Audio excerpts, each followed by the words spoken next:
Hi everyone. கடந்த ஒரு சில நாட்களாக இலங்கையில பேசுபொருளாக இருக்கிற விஷயம்தான் ஊடகவியலாளர் லசந்த விக்ரமதுங்கவுடைய கொலை வழக்கில் இருந்து 3 மிக முக்கியமான குற்றவாளிகளாக அடையாளம் காணப்பட்டவர்கள் சட்ட அதிபரால் அவர்களுக்கு எதிரான குற்றங்களை நிரூபிக்கிறதுக்கு சாட்சியங்கள் எதுவும் இல்லைன்னு விடுதலை செய்யப்பட்டிருக்கிற விடயம். இந்த விடுதலைக்கு பிறகு பாத்தீங்கன்னு சொன்னா இலங்கையில பாத்தீங்கன்னா 15 வருடங்களாக நீதி பெற்றுக் கொடுக்கப்படாமல் இருந்த மிக முக்கியமான வழக்காக கருதப்படுகிற இந்த லசந்த விக்ரமதுங்கவுடைய கொலை வழக்குக்கு இந்த குறித்த அனுரகுமாரனுடைய அரசாங்கத்திலையும் நீதி பெற்றுக் கொடுக்கப்பட போறதில்லை.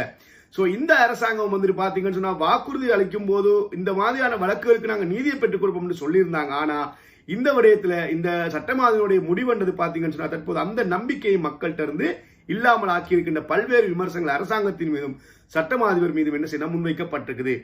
இதனை அடுத்து பாத்தீங்கன்னு சொன்னா சட்டமாதிபர் பதவி நீக்கப்படணும், அவர்களது பதவியை என்ன செய்யணும் பறிக்கணும்னு சொல்லி லசந்த விக்ரமதுங்கவுடைய மகளாகலையும் என்ன செய்யப்படும் சொன்னா ஒரு கடிதம் ஒன்று இலங்கையுடைய பிரதமருக்கு என்ன செய்ய கோரிக்கையாக வைக்கப்பட்டிருந்தது. அதே நேரத்தில் பாத்தீங்கன்னு சொன்னா சட்டமாதிபர் பதவி விலகணும் என்ற அடிப்படையில் அவருக்கு எதிரான ஆர்ப்பாட்டங்களும் பாத்தீங்கன்னா நடந்திருந்தது.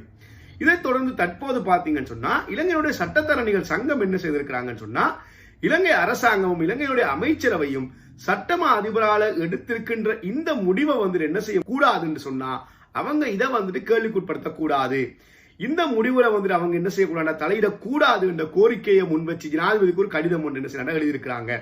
அந்த கடிதத்தில் பாத்தீங்கன்னா சட்டமாதிபர் இந்த 3 குற்றவாளிகளை விடுதலை செய்வது தொடர்பாக எடுத்த முடிவுல இலங்கையினுடைய கேபினட் தலையிடக்கூடாது. அப்படி தலையிடுவது பாத்தீங்கன்னு சொன்னா இலங்கையில அது சட்டமாதிபர் திணைக்களத்தினுடையும் சட்டமாதிபருடைய இண்டிபெண்டன்ஸ்ல தலையிடுவதாக அமையும். இலங்கையுடைய ரூல் ஆஃப் லோக்கு அது என்ன செய்யும் சொன்னா ஒரு பாதகமாக இருக்கும் என்ற அடிப்படையில் இந்த விடயங்களை அரசாங்கம் முன்னெடுக்க கூடாது என்று ஜனாதிபதிக்கு என்ன செய்யணும் கோரிக்கை முன் வச்சிருக்கிறாங்க.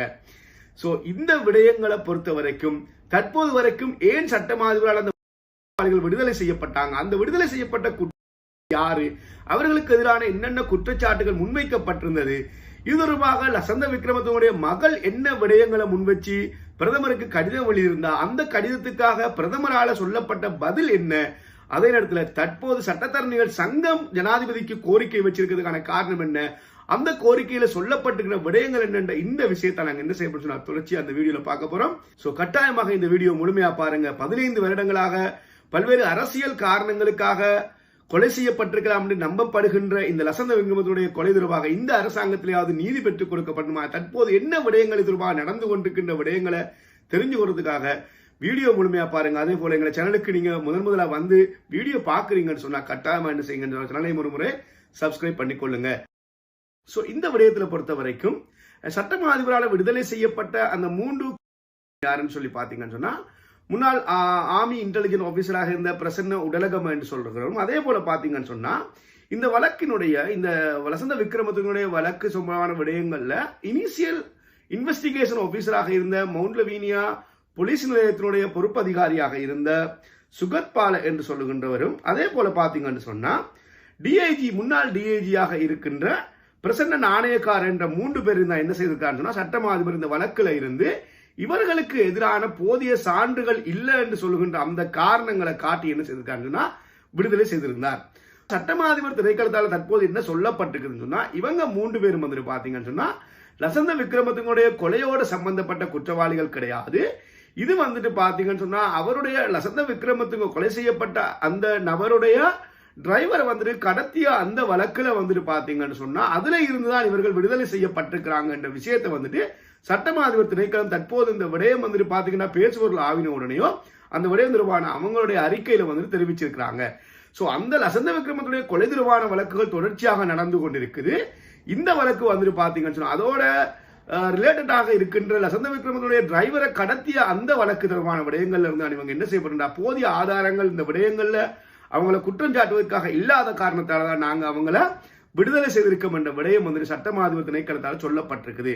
ஆர்மி இன்டெலிஜென்ஸ் ஆபீசராக இருக்கின்ற இந்த பிரேமானந்த உடலகம் என்று சொல்லுகின்றவர் இவர் பாத்தீங்கன்னு சொன்னா ஏற்கனவே இந்த லசந்த விக்ரமதுங்கனுடைய டிரைவர் என்ன சொல்லியிருந்தாருன்னா இந்த தன்னுடைய பஸ் கொலை செய்யப்பட்டது இந்த இன்டெலிஜென்ஸ் யூனிட்டால தான் கொலை செய்யப்பட்டிருக்காருன்ற விஷயத்தை ஆரம்பத்தில் சொன்ன காரணத்தால அவரை என்ன செய்யற கடத்தி மிரட்டி இருந்தாரு.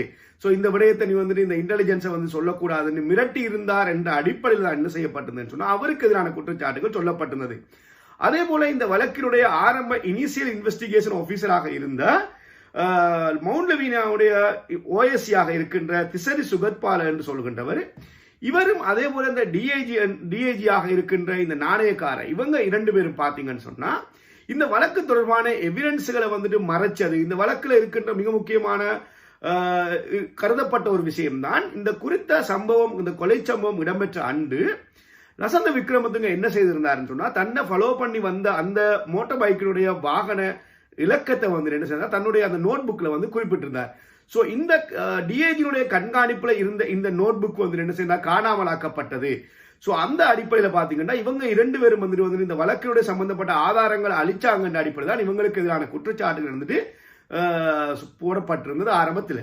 சோ இந்த விடயத்திலிருந்து இப்ப தற்போது என்ன செய்யப்படுங்கன்னா இவங்க விடுதலை செய்யப்பட்டதுக்கு எதிராக தான் சட்டமாதிபதியுடைய முடிவை கண்டிச்சு பல்வேறு தரப்பினரும் தங்களுடைய குரல்கள் என்ன செய்யறாங்கன்னா வச்சிருக்கிறாங்க. அதே போல பாத்தீங்கன்னு சொன்னா சட்டமாதிபர் இந்த பதவியிலே இருப்பதற்கு தகுதியற்றவர், ஏனென்றால் குறித்த நிகழ்வுகள் தொடர்பாக அவர் தெரியாம செய்திருந்தார் என்று சொன்னா அவர் வந்துட்டு அது தன்னுடைய டியூட்டியில நெக்லிஜென்டாக அவர் ஒரு கவனீனமாக இருக்கிறார், அது அல்லது அவர் அந்த நிகழ்வுகளை தெரிஞ்சு கொண்டுதான் இவங்களை விடுதலை செய்யறாருன்னு சொன்னா அவர் அந்த இடத்துல வந்துட்டு தன்னுடைய அதிகாரத்தை துஷ்பிரயோகம் பண்ணுகின்றார்.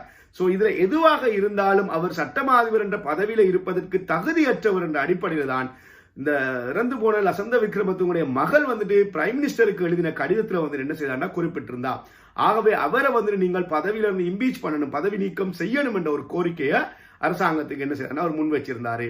சோ இதை தொடர்ந்து தான் பாத்தீங்கன்னு சொன்னா தற்போது இலங்கையினுடைய சட்டத்தரணிகள் சங்கமும் என்ன செய்திருக்கிறாங்கன்னு சொன்னா இந்த விடயம் தொடர்பாக கேபினட் வந்துட்டு ரிவ்யூ பண்ணுமென்ற அரசாங்கத்தினுடைய சில தகவல்களை அடுத்து இலங்கையினுடைய சட்டத்தரணிகள் சங்கம் தங்களுடைய கருத்துக்களை தங்களுடைய இந்த அபிப்பிராயங்களை இந்த விஷயத்துல வந்து என்ன செய்ய தெரிவிச்சிருக்கிறாங்க. ஜனாதிபதிக்கு ஒரு கடிதம் ஒன்று எழுதியதன் மூலமாக இந்த கடிதத்துல ஜனாதிபதிக்கு எழுதின கடிதத்துல சட்டத்தரணிகள் சங்கம் சார்பாக என்ன விடயங்கள் சொல்லப்பட்டிருக்குதுன்னு சொன்னா இந்த குறித்த விடயம் தொடர்பாக சட்டமாதிபனுடைய செயற்பாடு அவர் ஒரு பப்ளிக் அத்தாரிட்டியாக இருக்கிற அடிப்படையிலையும் அவர் மக்களுக்கு வந்துட்டு பப்ளிக்கு வந்துட்டு பொறுப்பு கூற வேண்டிய ஒரு பொறுப்புல இருந்தாலும் அப்படியான ஒரு பதவியாக சட்டமாதிபர் என்ற பதவி இருந்தாலும் கூட கிரிமினல் குற்றவியல் வழக்குகள் சம்பந்தப்பட்ட விடயங்கள் அவர் வந்துட்டு ஒரு நீதித்துறை ஒரு பகுதியளவான நீதித்துறை செயற்பாடுகளை செயற்படுகின்ற ஒருவராக இருக்கின்றார்.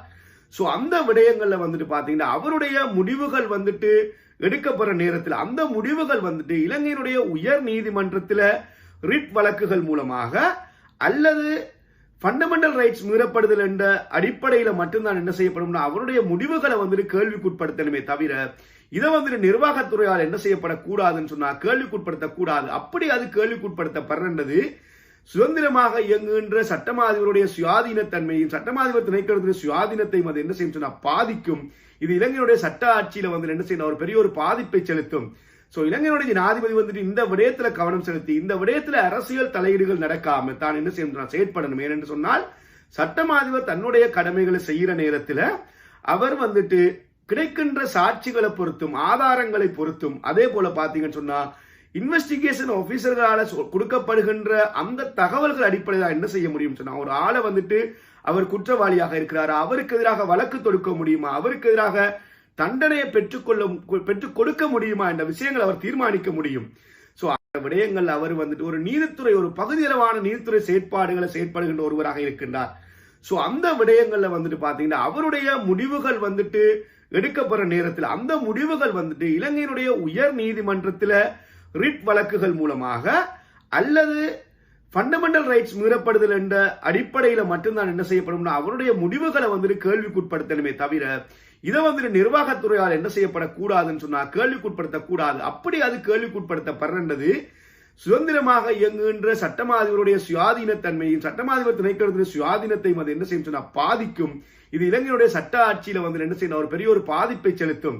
சோ இலங்கையுடைய ஜனாதிபதி வந்துட்டு இந்த விடயத்துல கவனம் செலுத்தி இந்த விடயத்துல அரசியல் தலையீடுகள் நடக்காம தான் என்ன செய்யணும் செயற்படணும். ஏனென்று சொன்னால் சட்டமாதிபர் தன்னுடைய கடமைகளை செய்யற நேரத்துல அவர் வந்துட்டு கிடைக்கின்ற சாட்சிகளை பொறுத்தும் ஆதாரங்களை பொறுத்தும் அதே போல பாத்தீங்கன்னு சொன்னா இன்வெஸ்டிகேஷன் ஆபீசர்களால கொடுக்கப்படுகின்ற அந்த தகவல்கள் அடிப்படையில் என்ன செய்ய முடியும் சொன்னா ஒரு ஆளை வந்துட்டு அவர் குற்றவாளியாக இருக்கிறாரா, அவருக்கு எதிராக வழக்கு தொடுக்க முடியுமா, அவருக்கு எதிராக தண்டனையை பெற்றுக் கொடுக்க முடியுமா என்ற விஷயங்கள் அவர் தீர்மானிக்க முடியும்.